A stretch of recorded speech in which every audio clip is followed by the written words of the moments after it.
En ce début décembre, la scène tourne au surréalisme. Un budget incohérent, rejeté par l'Assemblée nationale, un Sénat occupé à détricoter les bricolages législatifs improbables, un exécutif en pilotage aveugle.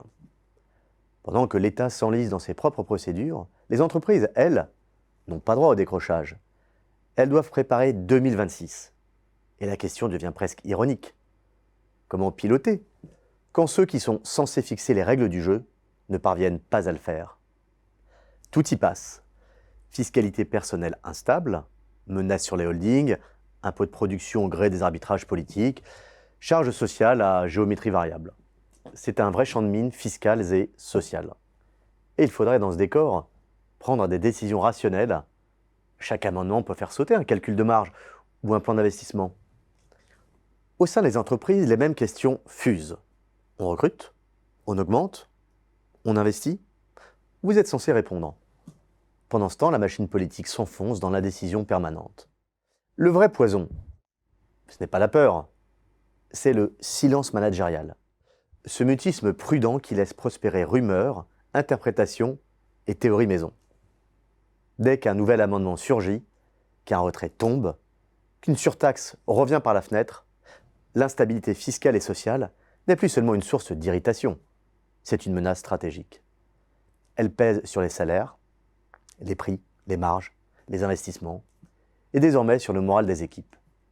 Elle attaque les ressources la plus précieuse du dirigeant, sa capacité de décider. Comment mobiliser vos équipes quand l'État change de pied chaque semaine?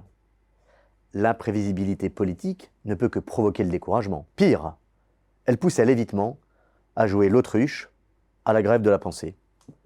Les collaborateurs cherchent un repère, n'importe lequel, puisque personne ne connaît les règles du jeu à venir. Il est vrai que les budgets réglés comme du papier à musique, cela date d'une autre époque. Les dirigeants lucides travaillent désormais en triangulation permanente, avec 3 scénarios simplistes. 1, c'est pire. 2, c'est moyen.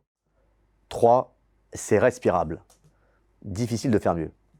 L'objectif n'est plus de prévoir, c'est de tenir quoi qu'il arrive. On sait seulement qu'il faut le sanctuariser quelques invariants. La trésorerie, les compétences clés, la relation client. Le reste est négociable. Ces 3-là, jamais.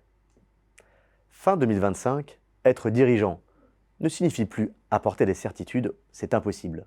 Diriger, c'est tenter de rester lisible dans l'illisible, avancer dans le brouillard. En attendant, il faudra piloter quand même, parce que quelqu'un doit bien tenir la barre.